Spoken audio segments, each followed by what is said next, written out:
Ini adalah kasus pada 31 minggu, jadi sekitar 8 bulan, di mana kita temukan kondisi celah bibir atau bibir sumbing yang sangat-sangat tipis, dan sebelumnya ini nyaris tidak terdeteksi. Selain juga ini pasiennya berpindah-pindah terus ya, ini baru pada dokter yang terakhir dia merujuk secara resmi ke konsultan feto-maternal dengan surat rujukan. Saya kemudian mengamati semua kondisi keseluruhan, struktur otak seperti ini, bentuk kepala yang kita lihat, kemudian kita amati ya, karena saya sendiri tidak pernah memeriksa pasien ini sebelumnya. Ya, ini bagian kepala yang terlihat normal. Sementara pasien ini didiagnosa bayinya ini bayi perempuan.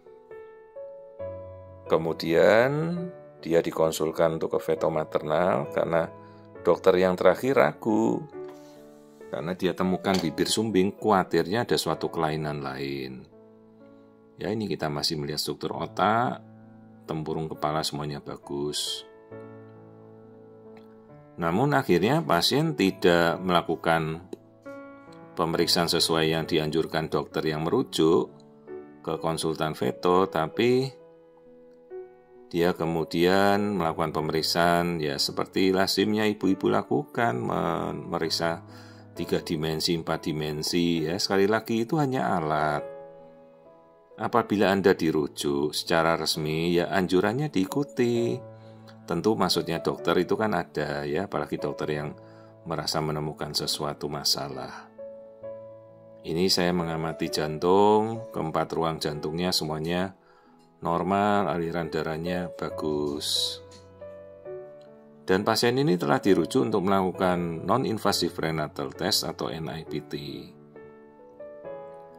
Akhirnya pasien tidak datang untuk melakukan pemeriksaan konsul ke feto, tetapi dia ambil inisiatif periksa kembali pada dokter kandungan lain lagi dengan kondisi pemeriksaan USG 3 dimensi, 4 dimensi ya. Jadi alat tentunya itu harus kita pakai dengan segala kemampuan dan kompetensi kita ya, levelitas, legalitas, otoritas kita.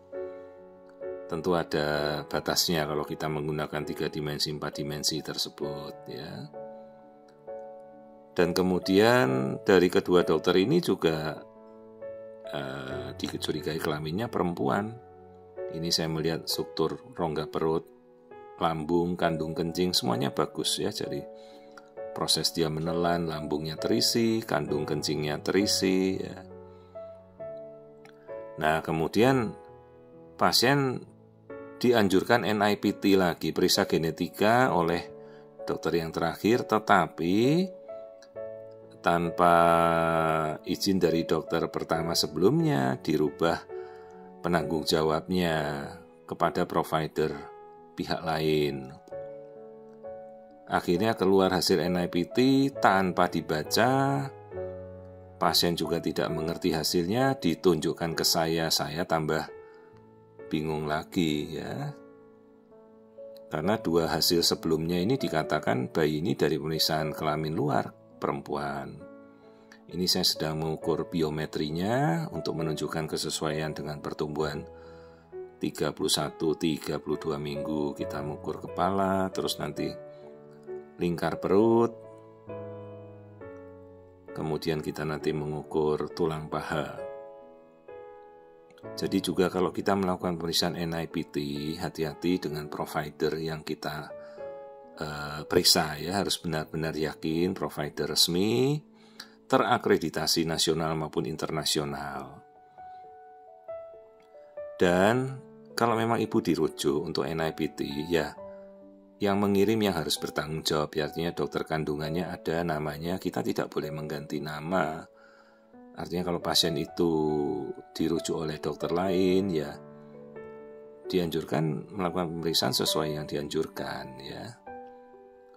Hati-hati jadi provider NIPT itu kan pemeriksaan itu banyak sekali. Ini beratnya normal 1,7.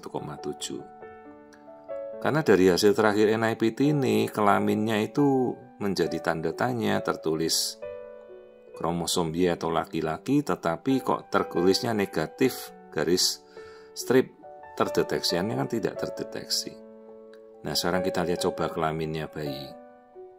Ini yang jadi, ini kalau ibu-ibu lihat kan kelaminnya seolah-olah ini bayi perempuan.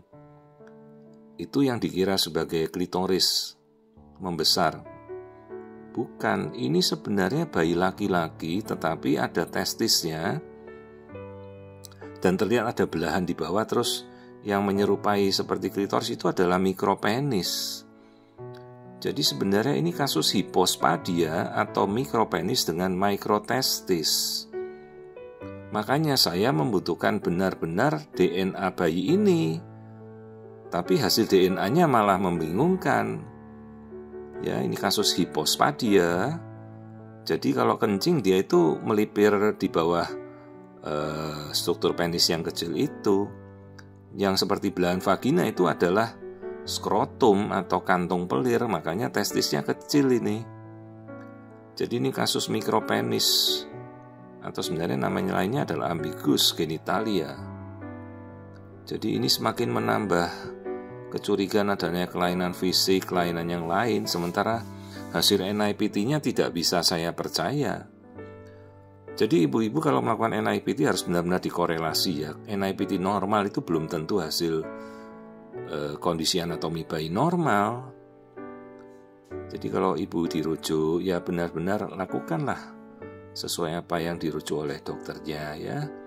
Jangan nanti wirawiri sudah dirujuk bingung lagi. Nah, ini saya lihatkan ini bagian cleft atau celah bibir yang sangat tipis. Ini hanya bagian luarnya saja, dia tidak sampai gusi. Juga tidak sampai langit-langit. Jadi dengan teknologi bedah plastik ini tinggal kita rekonstruksi dengan sangat rapi ya. Nanti setelah lahir bisa.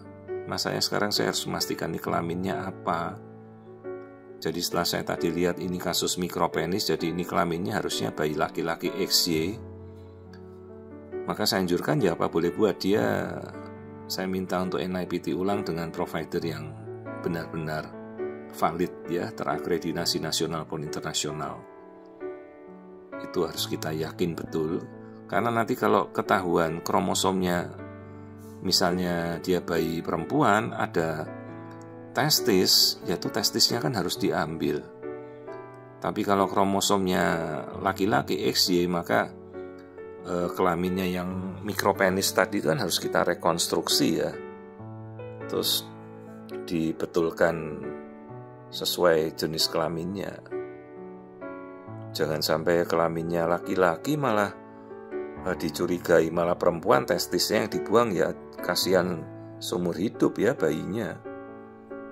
Itulah pentingnya pemeriksaan NIPT, tapi sekali lagi diperiksa oleh perusahaan yang benar-benar provider yang valid dan terakreditasi ya. Jadi kalau ibu memang dirujuk ke konsultan feto maternal, pastikanlah benar-benar Anda dirujuk pada konsultan. Dia ada gelar khusus feto KFM di belakang. Jadi bukan masalah USG 4 dimensi kemudian dikira itu konsultan, bukan. USG 3 dimensi, 4 dimensi itu hanya alat ya. Nah ini kita lihat celah bibirnya, hidungnya masuk ke dalam, ternyata hanya tipis saja ya celah bibir ini. Jadi bisa direkonstruksi dengan baik. Jadi tetap kalau ibu-ibu dianjurkan konsultan feto, benar-benar dipastikan Anda dilakukan pemeriksaan secara benar ya. Dan kalau memang dirujuk ke feto, pastikan jangan bukannya malah mencari pendapat lain. Ya silakan, itu hanya pasien. Tapi 3 dimensi, 4 dimensi itu bukan feto maternal, itu hanya alat. Jadi kita kembali pada alurnya, kompetensi, legalitas ya. Kemudian kalau memang kita dirujuk, ya ikuti segera alur rujukan itu ya. Nah ini bibirnya terlihat ada sumbing kecil sekali, jadi ini bisa kita koreksi. Jadi ini adalah kasus celah bibir pada 31 minggu dengan bayi juga kelainan kelamin, hipospadia, mikropenis, mikrotestis dengan kelaminnya seharusnya ini bayi laki-laki, bukan perempuan.